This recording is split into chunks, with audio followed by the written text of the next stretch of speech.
Ao longo das eras, o homem desenvolveu ferramentas para observar o mundo, o macrocosmo e o microcosmo.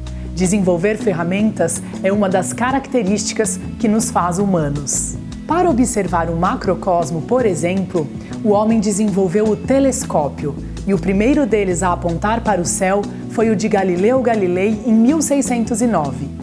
Atualmente, o maior telescópio espacial em operação é o Hubble, lançado em 1990 pela NASA na órbita da Terra. Já para observar o microcosmo, o homem desenvolveu o microscópio. Em 1674, o holandês Anthony van Leeuwenhoek usou o microscópio que ele mesmo criou para observar uma gota de água e lá dentro descobriu micro-organismos, que ele chamou de animálculos. Assim passou a ser considerado o pai da microbiologia. Sobre o microcosmo, podemos dizer que a humanidade está, há algum tempo, numa fase em que não se contenta mais em observar apenas os micro-organismos. Queremos ir mais fundo, queremos observar as moléculas, os átomos e as partículas subatômicas, em funcionamento. Para fazer estas observações de estruturas tão minúsculas, fomos construindo microscópios cada vez mais potentes, que fazem um mergulho para dentro do que é imensamente pequeno.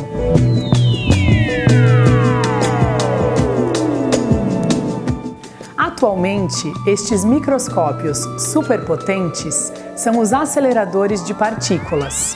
Eles podem acelerar prótons, como é o caso do LHC, o maior acelerador do mundo, localizado em Genebra, na Suíça, ou podem acelerar elétrons, como será o caso do Sirius, que está sendo construído no Brasil, na cidade de Campinas. Quando o Sirius estiver pronto, será o maior e mais sofisticado equipamento científico já construído no Brasil. Quando os elétrons são impulsionados num acelerador circular, eles geram um tipo de radiação que é chamada de luz síncrotron. A rigor, esta radiação é uma perda de energia das partículas quando elas são forçadas a mudar de direção por causa da ação de ímãs. A princípio, esta luz gerada na trajetória dos elétrons era considerada um subproduto indesejado da operação dos colisores. Tudo mudou quando os pesquisadores se deram conta de que podiam aproveitar esta luz para enxergar e assim estudar a estrutura e o funcionamento de materiais minúsculos, como células vivas, proteínas, moléculas e átomos.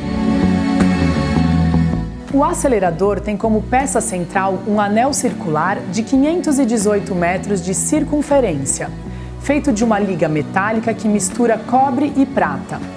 Este anel é formado por um tubo que tem um raio de aproximadamente 3 centímetros. Ali dentro, os elétrons serão acelerados praticamente à velocidade da luz, ou seja, 300 mil quilômetros por segundo. Com esta velocidade, os elétrons serão capazes de dar 600 mil voltas no anel em apenas 1 segundo.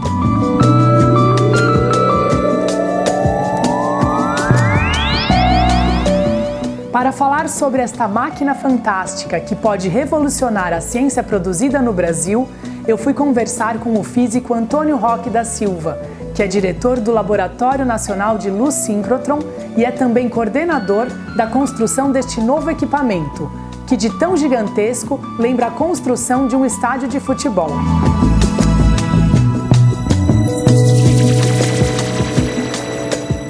Roque, quando a gente vai contar para um leigo que um acelerador de elétrons vai ser inaugurado no Brasil ano que vem, a primeira pergunta que surge é: mas para que serve um acelerador de elétrons? Então eu gostaria que você desse exemplos, das pesquisas que podem ser feitas com esse novo, enorme, gigantesco equipamento.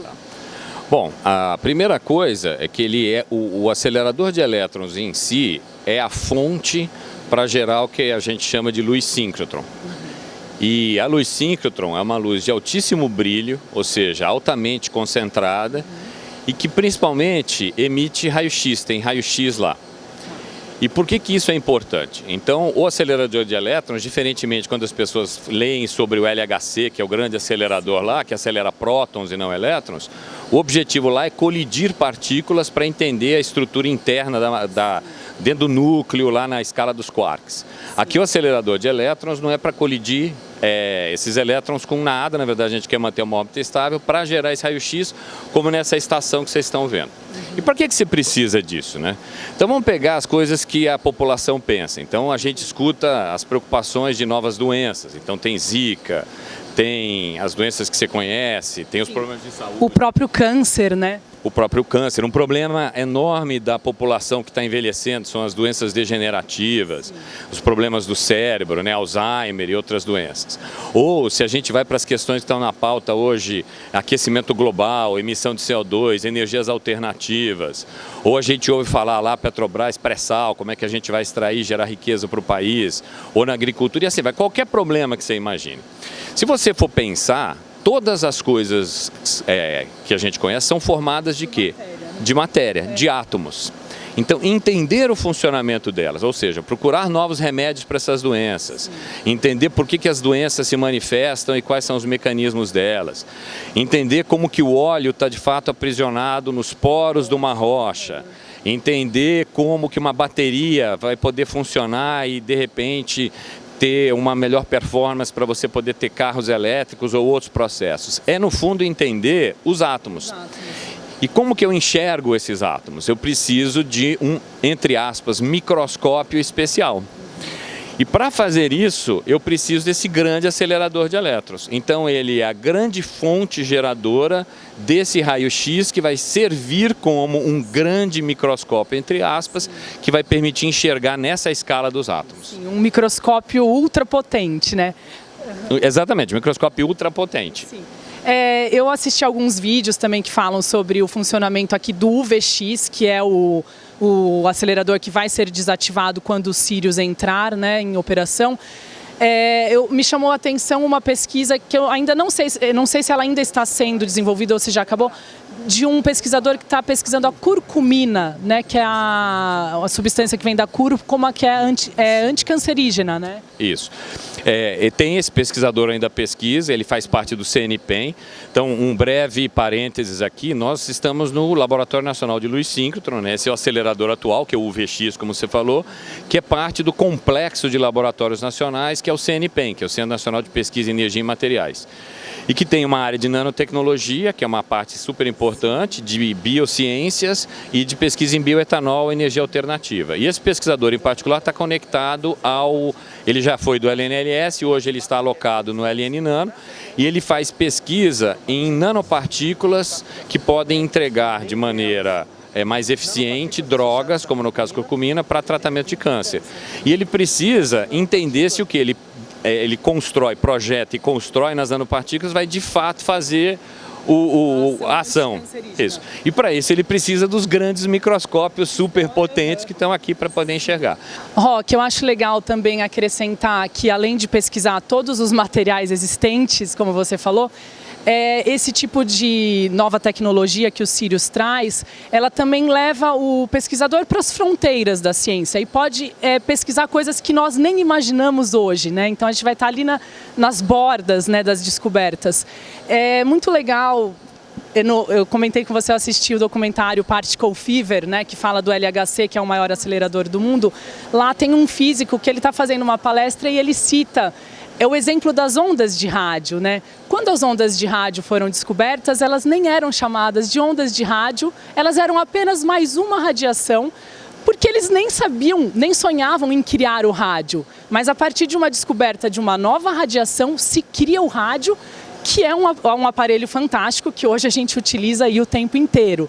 Então, pensando também que podemos adiantar as descobertas em vários ramos que já existem, mas inclusive podem ser inaugurados novos ramos, né? Coisas que os pesquisadores e a população nem sonham, né? Sim, isso é verdade. Quer dizer, boa parte se a gente for olhar hoje a tecnologia hoje que domina o mundo, a parte de informação, TI, que todo mundo usa, né? Os celulares e toda a internet, Ela nasce, por exemplo, de pesquisas lá de semicondutores que derivaram da descoberta da mecânica quântica. E quando as pessoas estavam descobrindo, inventando a mecânica quântica, ninguém tinha a noção de que iríamos chegar aqui. Então isso ocorre muito. Então vamos pegar um exemplo específico, né? Tem vários que eu poderia citar, mas uma das linhas de luz do Sirius, ela está sendo projetada para poder estudar a matéria no que a gente chama de condições extremas. Legal. Altíssimas pressões, altíssimas temperaturas e altíssimos campos magnéticos. Quando você vai, vamos dizer assim, estudar a matéria nessas condições, a gente não tem a menor ideia do que pode surgir. Você pode encontrar um novo material. Um exemplo, por exemplo, no começo do século passado, quando você conseguiu liquefazer o hélio, certo? Você conseguiu atingir temperaturas que antes eram impossíveis, era uma condição extrema. Sim. Quando você expôs certos materiais a essas temperaturas ultra baixas, você descobriu a supercondutividade, que é um novo estado e é a eletricidade fluindo sem resistência nenhuma. Então, quando você, por exemplo, vai para essas novas condições, você pode descobrir novas propriedades da matéria que a gente nem sabe que existe e que podem vir um dia a ser utilizadas. Então, você tem toda a razão. Legal. Certo? Fazer um parênteses aqui que tem a ver com o que você falou, eu queria abordar isso. Quando o Sirius for inaugurado no ano que vem, em 2018, ele vai ser inaugurado com 5 linhas de pesquisa, podendo chegar até 40, né? Essas linhas de pesquisa, a gente pode pôr umas imagens aí do UVX, que é o acelerador que já funciona, são linhas que saem pela tangente da circunferência e onde ficam os pesquisadores. Eu achei muito interessante também, vocês vão dar nomes a essas 5 linhas iniciais de árvores brasileiras ou de animais, né? Então vai ter a ema, vai ter ipê, vai ter manacá, cateretê e carnaúba. A que você citou é a EMA, né? Que é a Extreme Conditions X-Ray Methods of Analysis. Então, nessa EMA, nessa estação, é que vocês vão estar realmente nos limites, né? Em uma das áreas, isso. Explorando, por exemplo, a matéria nessas condições. Nas outras, por exemplo, o que tem um diferencial grande, acho que o Sirius vai trazer, que é uma tendência mundial? E eu uso como exemplo que as pessoas vão se relacionar exames médicos, certo? Os exames médicos, há algumas décadas atrás, era só você fazer uma imagem, por exemplo, com raio-x bidimensional. Você ia lá, fazia a sua chapa de raio-x. E aquela visão não te trazia, ela te trazia muita informação, óbvio, mas ela não conseguia te dar a disposição exata de onde as coisas estavam no corpo. Sim. Houve um avanço enorme quando você pôde começar a fazer tomografias, certo? Sim. Então hoje, quando você quer ter um exame mais detalhado, você faz um exame tomográfico. O Sirius vai ter o mesmo impacto em relação ao que a gente faz hoje, certo? O Sirius está sendo projetado para ter uma série de linhas dedicadas a imagens, então é como se eu pudesse fazer a tal da supermicroscopia lá, mas em 3D. Além de ser em 3D, eu vou poder fazer em condições reais de operação. Então vamos dizer que eu sou alguém da indústria e quero desenvolver um catalisador para fazer um processo industrial melhor. O que eu gostaria de fato é estudar esse catalisador na condição lá da indústria. Sim, em ação. Em ação, alta pressão, alta temperatura, em tempo real. E, se possível, olhar a variação dos compostos químicos, como é que eles estão mudando também ao longo do tempo. E ter uma imagem tridimensional daquilo em operação. É isso que o Sirius, de certa forma, está sendo projetado, certo? Então, as grandes questões que a gente hoje pensa, então eu falei, por exemplo, de baterias. Uma bateria de lítio, em última instância, são íons de lítio que estão se movendo em uma região de escala nanométrica, num material que tem diferentes escalas espaciais também, causando eventualmente deformações. E eu poderia gostar de enxergar esses íons se movendo espacialmente, numa imagem 3D, nas condições de operação, e acompanhar todos esses processos. Então é isso que o Sirius vai permitir. Ele vai abrir a possibilidade de que os pesquisadores do Brasil possam utilizá-lo para responder às suas perguntas no limite do que a imaginação hoje possibilita, certo? Ele vai estar de fato na fronteira do conhecimento. Nós estamos colocando o Brasil na fronteira do conhecimento. Legal. O UVX, que é esse acelerador que vai ser desativado quando o Sirius entrar em operação, ele tem certas características, o Sirius vai trazer aí novas características. Eu queria que você fizesse uma comparação entre esses dois aceleradores, o que nós vamos ganhar com o Sirius. Tá. Bom, uma primeira coisa é a mudança da energia do acelerador e que vai, como consequência, permitir que você tenha raio-x de mais alta energia. Por que isso é importante? Porque eu vou poder penetrar materiais muito mais espessos. Então, para eu estudar, por exemplo, no caso que eu citei do petróleo, eu vou poder estudar de fato um pedaço de rocha num tamanho muito mais real. Ou se eu for querer estudar tecidos humanos ou ossos, ou seja lá o que for, de materiais mais densos, eu vou poder estudar isso numa escala muito maior. Ou aços especiais para poder atender a indústria automobilística ou aeroespacial, eu vou poder penetrar. Então, uma primeira grande mudança é a escala de energia. Tá? A segunda mudança principal é esse tal do brilho que eu falei. Eu vou ter um ganho de ordens de grandeza no brilho. Ele vai permitir, portanto, fazer experimentos muito mais rápidos. Fazendo ele muito mais rápidos, eu vou poder acompanhar temporalmente reações químicas e processos que antes eu não conseguia acompanhar. É como se eu agora estivesse tendo o acesso a uma câmera de ultra alta velocidade. Se ela é de baixa velocidade, eu tiro a foto agora e eu vou, na verdade, estar somando tudo, não vejo o movimento. Se eu tenho uma câmera ultra rápida, eu vejo todo o movimento. Então o Sirius é como se eu estivesse agora tendo uma câmera ultra rápida que pudesse acompanhar isso. Além disso, esse ultra alto brilho, ele vai permitir técnicas com um nome mais complicado aí, que são utilizando a coerência da radiação, que a gente não tem aqui acesso hoje, e que vai permitir fazer essas imagens tomográficas, certo, 3D, que a gente não consegue fazer hoje aqui no UVX. Na verdade, o Sirius vai permitir que alguns experimentos sejam feitos pela primeira vez no mundo aqui no Brasil. Por exemplo, a gente tem a intenção de fazer imagens tomográficas de uma célula. Então, antes a gente, quando vai fazer um estudo de certos processos, células, a gente usa microscópio, você tem que muitas vezes fatiar e fazer pedacinhos, fazer imagem, depois tentar reconstruir.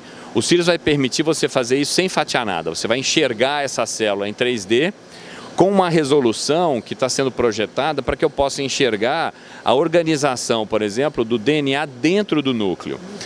E isso tem questões importantíssimas ligadas à diferenciação celular, a possíveis doenças genéticas, que a gente vai começar a prover ferramentas que vão permitir que os pesquisadores comecem a investigar as coisas nessa escala. E nesse caso não destrói a célula, né? Porque hoje em dia, quando você vai observar a célula, você tem a tecnologia que é destrutiva. Você vai observar ela, mas depois que você já destruiu, né? Isso, você teve que pegar, destruir, fatiar, fazer as imagens, e desse jeito você não está destruindo, você está vendo ela em 3D, e o objetivo é tentar ver, à medida que o Sirius for evoluindo, que você consiga inclusive acompanhar dinamicamente certos movimentos de íons e átomos, ou eventualmente moléculas, dentro da célula ou dentro de sistemas, né? E poder fazer essas imagens em tempo real.